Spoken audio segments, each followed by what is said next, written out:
Dun, dun, dun, Vader's in Rogue One, and he slaughters practically everyone. Thanks to Krennic and Governor Tarkin blowing up some stuff, Vader slaughters everyone. And then you only need to wait 10 minutes for A New Hope to start. You done? Basically done. Beautiful. I didn't expect to go. I was wondering.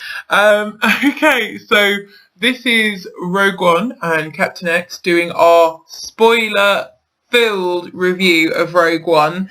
If you haven't seen it, I really think you shouldn't listen to this review. You should go and see it and then come back. We have a spoiler-free review which is on our channel list, so go watch that. Which we didn't really talk about anything about how much we all the things we loved. Like we didn't talk about any of the plot. That's not a bad thing. Like we talked about the things we talked about the things we loved. We talked about we were gushing. I think there was a bit of gushing going on in one of the reviews.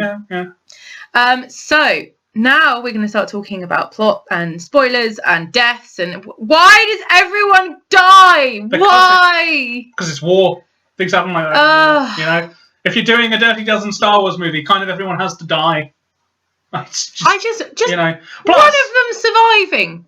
them surviving. Yeah, but then would have been just dandy. Because then the big question would be like, well, where are they in the other? Then you do a second spin-off movie, Rogue One: The Continuing Adventures of that weird pilot guy.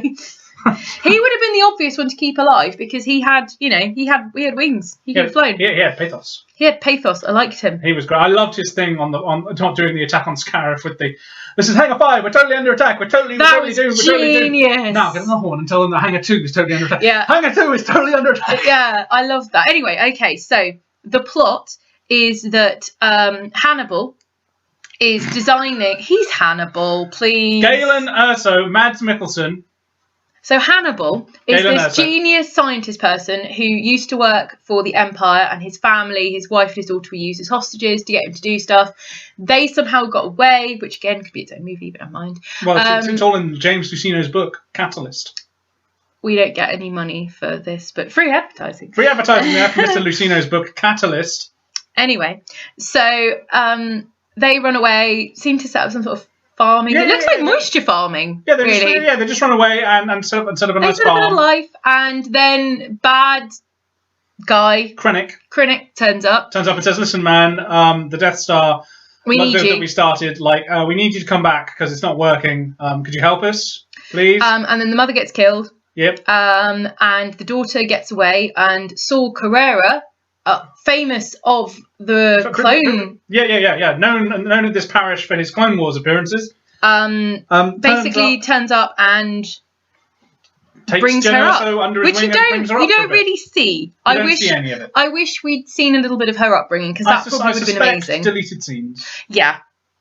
So, and then you flash forward to the future, and she's in prison. The rebellion. I'm going to zip through this because there's a lot. The rebellion free her and basically say Saul Carrera has some kind of really important message. We need someone who he's not going to kill. Do this, and then you're free and clear. Get us in the door with Saw Gerrera so we can get the information about this Death Star battle station they're building, and then you're free and clear and you can go your own way. All we want is Galen to come to the Senate and testify and say that the Empire's building the Death Star and this is terrible. And then but that turns out to be a lie because Snidey McGinger, Captain Ginger, as I will call him from now on. Oh, you mean the general? Yeah, General Ginger turns up and takes Cassian on one side and goes, "Yeah, no, that was just for the politicians. Totally kill the hell out of this guy. He's too dangerous." If you have to. No, he says just kill him. Kill him on sight. He's too dangerous. Well. He didn't say if you have to. He says kill him. Yeah. He says, "I'm Captain Ginger, and I want him dead. I'm the head of intelligence. I thirst for blood, for I'm secretly Sith." I don't know, maybe. No, I don't think he is. But he's just I'm head of intelligence, and I believe that the only thing we can do really is deny the enemy before this thing gets built. He doesn't know, though, that things have already been built. And he doesn't know, which seems a bit silly. But there you go. Well, kill them. Kill them. This is not the friendly, fluffy rebellion that has best friends with cannibal teddy bears. This is the we'll stab you in the side and dump your body in an alley somewhere. This is the one where Captain Cassian is introduced shooting his friend in the back. Yes. After he gives him the information, which I thought, wow, that made me. That was one hell of an intro. First time I watched this, that made me sit up and go, okay, this is this kind of movie, is it? Yeah. I was a bit like, okay, that's statement entrance. Because I was like, what is the point of this scene? This scene is not going anywhere. We know the Death Star plans. We know this. And then I was that's the problem. That's the point of this scene. We're going to kill someone. Well, no, because that's the problem. That's one of my initial bits of skepticism about this movie. Was the problem with the entire movie was, but we know all this. We know they get the Death Star plans, they do all this and that kind of thing. But in order for the point of that scene was for the rebellion to find out that they're building this big battle station. I know that thing has happened. And then it also introduces your character of Captain Cassian and him just being I know, but you don't know that when you're first watching the scene. It just felt like it was going nowhere, and then suddenly you were like, that's the point of this scene. He's the guy who shoots people in the back. I bet he wished he just walked him to his ship as he first kindly offered. That would have made more sense. And then Stormtroopers wouldn't have come, but never mind. Awesome character introduction. Stuff. Anyway, everyone gets awesome character introductions. They go to Jeddah, which is... it's meant to be like it's sort of Jedi Center. Yeah, they've been removing the crystals, which they used to make lightsabers, and put them in the Death Star. I love that. I thought that was brilliant. Yeah, that's from the books and stuff. I quite like that. And good show. They are there. They get in a scrap, and they get taken by Saul Carrera's peeps. His merry boys. They're all kind of assholes. There's no nice way to put it. They're all assholes. Well, that's why I love the whole shades of the rebellion being we're a rebellion. I like the lack of uniformity but in we the don't rebellion. mix with them. They're extremists. Which is really, you guys are saying that? And along the way, they have met an awesome blind Force user. Donnie Yen, take up Ip Man. Ip Man is in Star Wars. And Baze, his boo. Baze is his boo, and he protects him when he's going to get big, awesome chain gun. Why don't they give the stormtroopers that gun? I was looking at it, and he kills 10 people in the space of a millisecond. Yeah, but then he has to reload. It's probably a reloading. Yeah, but also the Empire. One of the big things about the Empire is you don't want to spend a lot of money for your guys. TIE fighters have no shields because we don't care. We just want numbers. We don't want expensive. I just think quality over quantity. No, I really do. No, the Empire's all about quantity.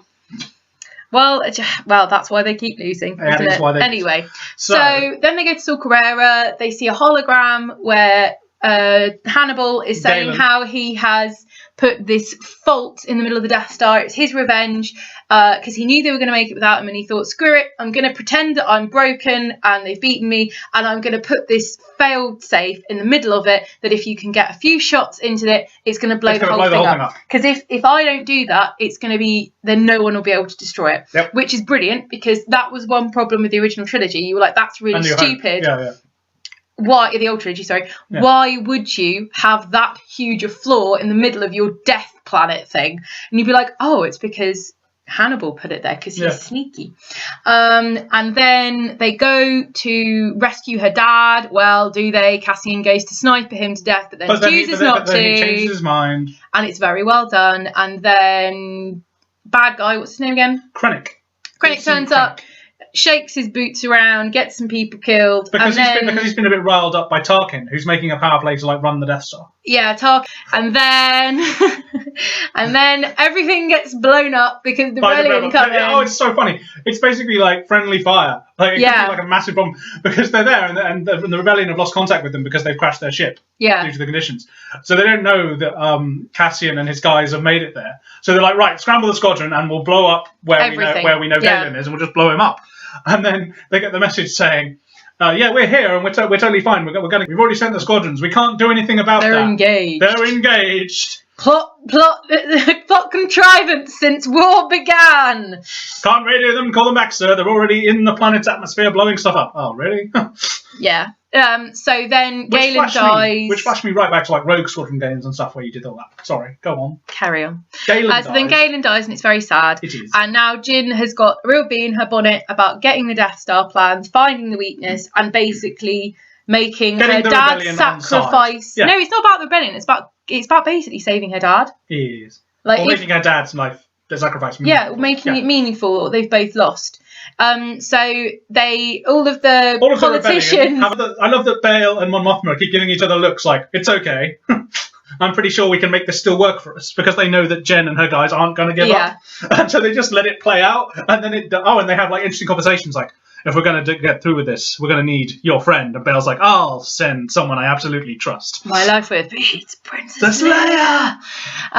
So then we have a little crew of like assassins. Cassian gets an awesome speech about we've all done really bad stuff, and if it means the rebellion ends, it means it was for nothing, and we can't live with ourselves. So we're going to go kill some more people. Yeah. So it means something. Us and our volunteers of a merry ragtag band are going to get together and go along. And it was the way they designed their uniforms, I'm sure it was probably intentional. It really reminded me of Vietnam stuff. Like they have like basically NAM helmets. Yeah, but they have before. They have before. I know, but I really noticed it. Like this is probably the grungiest, dirtiest, grittiest looking Star Wars film ever, I think. Just in terms of like, you're in a war. Yeah, like the Stormtroopers' uniforms look dirty. It looks like someone's pushed them in the mud and they haven't got them properly cleaned because they haven't had the time. There's a great opening in the opening when Jen's still in prison and she's being transported. Yeah, and there's that stormtrooper. Covered. And there's that stormtrooper on the transport. And it's not that he's covered in anything or anything, but he's just slouched down. He's really tired, and you can tell he's like probably been on his feet for like 12 hours or something, and doesn't really want to be there. Yeah, it's really cool. It's really good. Like the proper lived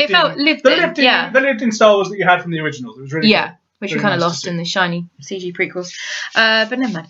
And then they go on to Scarif and everyone dies. Everyone dies. It was so good. I was reconciled that probably most of them would die. I'd come to that. And then they did it. They have to. It's absolute plot contrivance to kill them all separately at different points. So you've got that they need to connect the wire to tell the the fleet. The rebellion fleet has come in and with they're red shooting leader and gold leader. And they're there and it's amazing. Yeah. And the ghost from Star Wars Rebels is flying around. He's flying around, having been seen earlier in like the Yavin 4 hangar right at the beginning of the film. So they're all flying around, but they need to take down this huge shield that's protecting Scarif. Otherwise, they can't send the Death Star plans. And everyone dies, and there's a switch that has to be pressed. And of course, no one took refuge near the switch. No one did that. No, one person could have been like, "I'm going to run to the switch." No, everyone runs the other side, and Donnie Yen. He walks. He's one with the Force. He's and one the with the Force is with him. And the Force is with him, and he's walking, and he turns the switch, and it's a beautiful moment, and you're like, you duck, Donnie, and you duck. Oh, you beautiful man! And then he doesn't duck, and he gets blown up, and it's really annoying. And him and Baze have this beautiful death scene. And it's just, and then Baze just goes on a suicide mission. Baze just loses it. He's just like, you know what, I'm taking out as many of you guys as possible. This hand grenade goes into their ship. Rogue One gets blown up. And the pilot dies. Because I thought he might survive. I thought he might, because he had a ship, and I was like, well, he can get away. And then you see, and then he sees, like, Baze sees the explosion, go up, and he's like, and he's just like, well, I'm going down in a blaze of glory, and he does, and it's amazing. And then you've got K2, Alan Tudyk's character, holding off. Who's amazing. No, we haven't said. So they've stolen uniforms from officers, and that's why Jyn appeared in that outfit in the trailer, and everyone lost it because they thought she turned dark, and she doesn't. But they get into the records thing. K2 locks them in, and he's like killing stormtroopers, and it's amazing. And he's like operating computer stuff like one-handed shooting. Everyone. And he really reminded me of throughout the movie. He reminded me of a character from these Star Wars games called Knights of the Old Republic called HK-47. The one that's always trying to kill people. Yeah, and he's always calling them meat bags. He's just like, well, meat bags. Yeah, this guy. Shall I kill him for you, Master? He's a reprogrammed Empire bot, and he's just amazing. Brilliant. Yeah. And K2 is just like basically the same kind of guy, I think, where he's just like, I want a blaster. I want to shoot people. There's this brilliant line where everyone's just done the "We're with you, Jyn Ersa" speech, and then K2 goes, "I'm with you, Jyn," and you're like, "Oh, that's really cute." And he goes, "Cassian told me I had to," and it's just like, ah. So yeah, it's just so good. And then he locks them down by slamming his last circuitry breath. He smashes it so they're protected, and he dies, and his little lights flicker out. And then they're climbing, trying to get the Death Star plans, which they get. Which they get. Jin has it. Cassian seems to be shot and died. And I was like, you're not dead. You're not dead. You're going to come back and save her skin at the last minute, which is and then they have to, like, because they've got the antenna line, they've got everything done, but they have to lower the shield. So then Admiral Raddick, who we've never seen, Mon Calamari guy we've never seen before, not Akbar, but Admiral Raddick, who I kept occasionally during the second viewing mishearing as Radish. I was like, Admiral Radish? I think that's because... Raddick? Yeah, it did sound a bit like Radish. I was like, okay, interesting. But no, so he comes up with this plan where he's like, it's really cool. Where they get one of these like hammerhead Corvette things from like the old Republic games, and just say, ram that Star Destroyer into that Star Destroyer and drop it. There's a disabled Star Destroyer, and they so drop it on the shield, and it's amazing. And so hang on, you're not describing this properly. So you have a disabled Star Destroyer, you have another Star Destroyer, you get your hammerhead to push the disabled Star Destroyer, and it basically scalps the top off of the Star Destroyer, and then pierces through the Star Destroyer, and then collides through the shield, dropping the whole shield. They get the plans up, and they load them up, but the Death Star and Tarkin shows up, and he's like, you may fire when ready. Oh snap. So they shoot the antennae, and then the blast goes into the sea. So you basically have this nuclear blast. And Jin and Cassian, who obviously came and saved her from Krennic, who appeared because he's like a bad smell, you can't get rid of him. No. And then they're going down in an elevator, and the way the music swells, you're like, they're going to kiss. I don't want them to kiss. But they have. I don't want them to kiss. And then at the end, they're on the beach. There were no ships. It would have been nice to see them trying to find a ship, but they don't find a ship. And they're on the beach, and they hold each other, and then they all die. Yes. And it's just, oh my goodness. And then you're like, oh my God, they've literally all died. Every single character is dead now. They are an ex-parrot. This is ridiculous. And then you go up to the rebellion ships. You just got all the information. They're like, quick, put it on a really small disc. They put it on a floppy. They put it on a floppy disk. Go. And they're running through the corridor. And the guys, you recognise their uniforms because it's the same uniforms from A New Hope. And they're running, and this door won't open. Jans are like, quick, open the door. And all the lights go off at one end. And then you hear it. And you're like, and then you see the saber, and he does an alien, and he just kills them all, and there's guys on the ceiling, and guys cut in two, and it's ridiculous, and he's deflecting shots left, right, and centre. Awesome. It's the most awesome Darth Vader scene ever, and the last time we saw him, he was going, no. So you must give us this. It's a really good bridge. It's nice. Yes, and basically these guys, like one of the guys is like, help us, and there's someone trying to open the door, and you can see that moment where he's like, I'm not getting out of this. Take the disc and run, get it to the ship.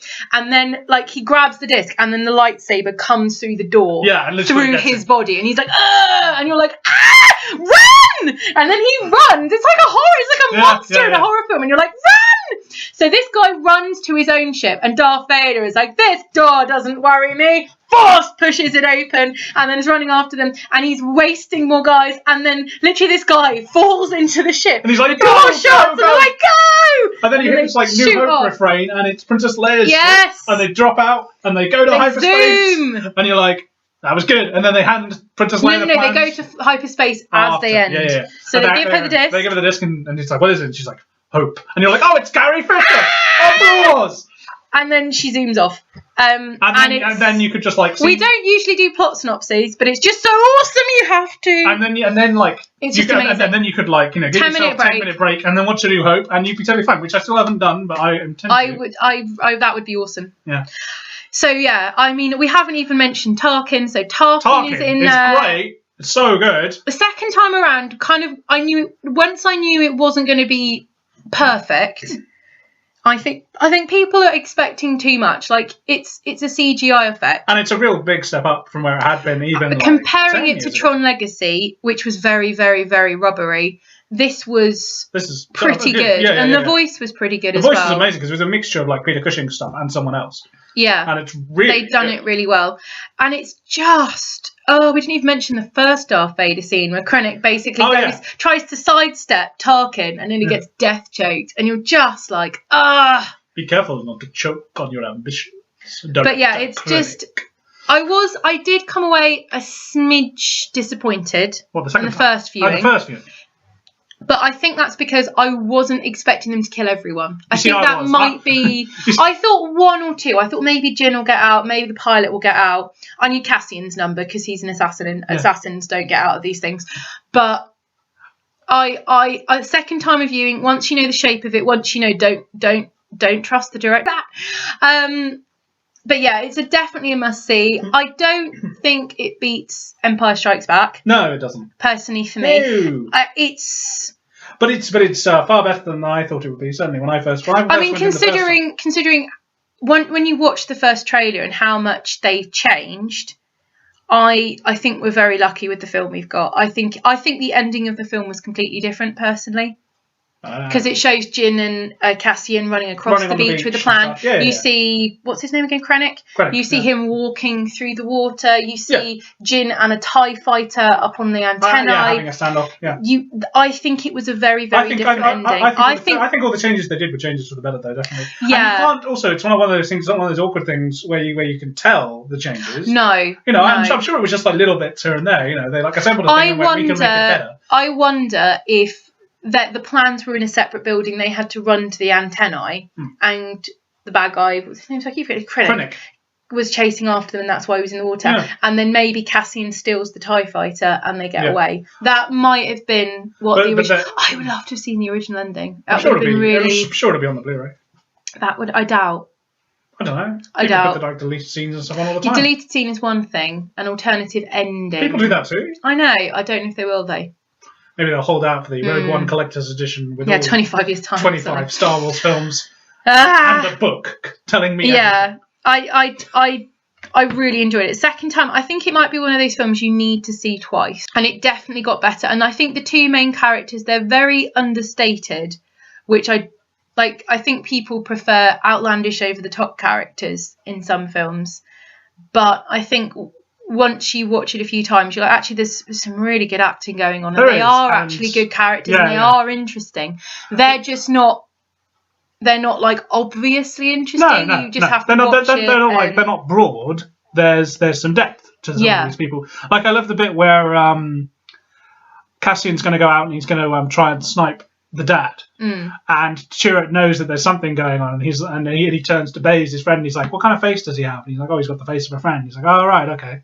The Force moves darkly around one who's about to kill. Because he's got this sense of him as a person who's like someone who does that sort of stuff. And I love that kind of like subtle sort of character banter and interplay. And then I like that K2 is just like, well, his sniper, he had his sniper rifle. Yeah, he had his sniper rifle. So maybe. And you're like, ooh, that's an I'm glad he didn't. Yeah, me too. I'm glad he didn't, because I was a bit worried that, and then that would be the plot being propelled that she was going to like chase down Cassian or something and kill him. Yep. But yeah, I really, really enjoyed it. The special effects are amazing. That final battle was just fantastic. I felt stuff like I understood stuff on the ground, stuff on the ground, in the air. I didn't always feel that with the prequels, and I think that space battle is definitely better than the Force Awakens space battle, just because it was so new. It wasn't just another trench run. It was, let's just get a hammerhead and just smack two ships together. It was new stuff, and it was, and there was a real sense of weight and heft, and it was like, this is a bit last ditch. Let's go, last ditch stuff. Like she says, a guy with a stick and nothing to lose can still win the day, and it's like, this is that guy with that stick. Yeah, I mean, I still like the Force Awakens, like space battle and stuff like that. Oh, I do. It's enjoyable, but I feel like this took it to the next level. Yeah, so it's on you, Johnson.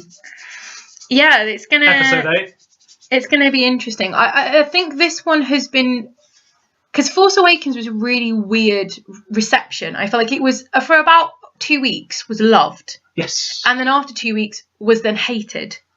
Yeah. It was really bizarre. I felt like the worm turned really quickly. And I still love it. I loved it. I never went through that. I acknowledge, okay, they do use a lot from A New Hope, but you know what?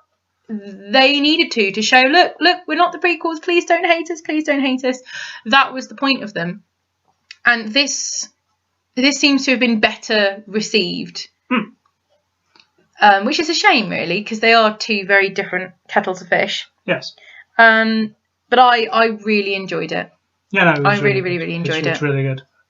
Because originally I was going because I went to see it and I was a bit skeptical about it, but it's after seeing it the first time and now seeing it again, I am just like, yeah, no, it's really good. It's really good, and I am going to have to own it. It's solid, and it's not.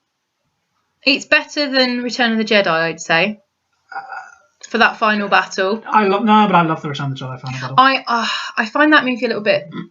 The more I think about the actual story structure, I think it could have been done differently, and it would have been more interesting. But that's for another. That's for another discussion. That's for our retrospective Star Wars reviews, which we will do for the next 25 years as they keep making them. Yeah, that's right. Every year.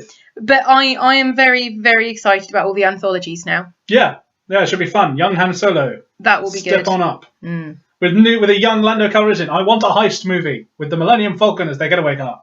That will be very interesting. That'll be really fun. That will be very, very interesting. So yeah, I definitely a must see. Well, everyone has gone and seen it. We just looked up the box office is something like 594 million globally. Yeah, that might have just been USA. I don't know. Right, it was. I think it's over big numbers. Yeah, 600 I think for everywhere. Yeah. So obviously everyone has gone and seen it. Good for you. But go see it again. Yeah, go see it again because. Really and yeah. Save the dream. Oh, we haven't mentioned Saw Gerrera. He kind of irritated me. Saw Gerrera is he's in 2 scenes, and it's a bit of a waste of the old Forrest Whitaker. But I do like how he's an extremist, and how he's basically a rebellion version of Darth Vader in that he's got the breathing problems. He's been fighting too long.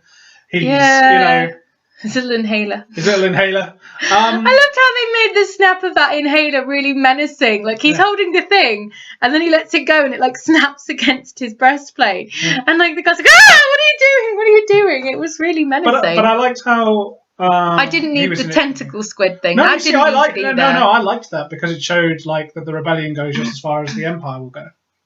I wish they'd done more with it. Yeah. Well, I don't know. It just felt like we have this tentacle thing because the director made monsters. It kind of felt like Godzilla, and it kind of felt like creature features. Yeah, it kind of felt like we've added a creature. I like creatures. I'm going to add one. It felt a little bit tacked on. And there's a dream sequence that Jin has where you see her when she used to live in the Empire with her family. I would have much preferred that flashback to be her with Saw Gerrera as a young girl killing stormtroopers and stormtroopers, and then you could have seen because that would have been. Can you imagine that scene? Where she gets dropped. Where in the bunker, he says, "Right, go in this bunker." Hands her a knife, hands her a blaster, and says, "I'll be back in the morning." And then you could have done a cool time delay shot. Something with the sunlight going through the ground because he's not come back. Like that. I felt that would have been more interesting. I loved his reasoning about that, though. The people discussing. Yeah, I thought it was perfectly justifiable reason. I just wanted to see it. I didn't feel like I needed to say Krennic and her father. I didn't feel like that needed to be seen because you saw their connection when he died, and you saw it in the first scene. So I didn't feel like you needed it again. But that's why it lost the half. Fair enough. Yes. But very, very enjoyable. Very good. Oh, they all died. I'm with you, Red Leader. Oh, yeah, and Red 5, dying. Red 5, what are you doing? I've got 7 on my tail. I'm creating a job opportunity for somebody else. What's that, Luke Skywalker? Okay. Fastest pilot in the Bush Territories. Wedge Antilles gets a reference. He does, yes. Captain Antilles. I've got a job for you. Yes, you have. So everyone wants a job.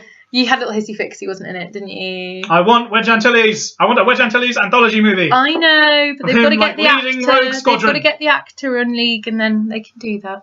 Oh, and there's the 2 guys from the cantina in Tatooine pop up. Are on Jeddah, but just travelling around doing their jobs, And they bump into Jin, and it's just it was we didn't need to be there. You've got to watch yourself. I have I'm really sorry. Yeah, just completely interrupts him. Yeah. And then everyone was like, oh, well, he dies. And it's they had to walk from Jeddah City to their psychotic little cult pen. Yeah. That would have taken hours. And have a firefight. That would have been a good couple of hours. It's more than enough time for them to get out. But anyway, I was like, people don't get your knickers in a twist. This is not a continuity issue. No. They had blue milk at the beginning. That pleased me. I love a bit of blue milk. And people have been kicking up about the fact that Jin had a stormtrooper doll. And it's you have bad guy dolls so that your good guy dolls can beat them. Yep, that's right. She probably has a doll of her mother, because her mother looked like she was wearing Jedi robes and stuff. And yeah! She gave her, Kyber crystal, and I'm wondering if her mother is force sensitive or something. They didn't really say that about Jin, though. I don't know. No, they didn't. But it's just something I'm wondering. Maybe I need to read the... I think they're trying to make it that the Jedi costumes weren't really Jedi costumes. Maybe a bit of that, because it is kind of silly, like, oh, the Jedi are illegal and there's this Order 66 and I'm going to hide out in my Jedi outfit, and you're like, no, don't do that. Ben Kenobi's awesome. He can get away with it because he's a Sir Alec. But yeah, so sorry, we've been rambling for over half an hour, but we're gushing because it's great. I may have to read the prequel novel. What do you mean you may? All right, I will. Well, why was there a discussion that you were going to do it? It's going to go into your little obsessive bookcase of Star Wars Expanded Universe. Are you going to need 2 bookcases? One that is canon and one is not canon now? Or can they coexist? They can coexist. I see. So, highly recommended. Yes. We've nearly ended this about 4 or 5 times. We're actually going to end it now. Yes, Rogue One is great. Go and see it. Please go and see it. We want more of these. Yes. May the Force be with you. Yes, perfect ending. May the Force be with you. So it's goodbye from me. And goodbye from me. Goodbye.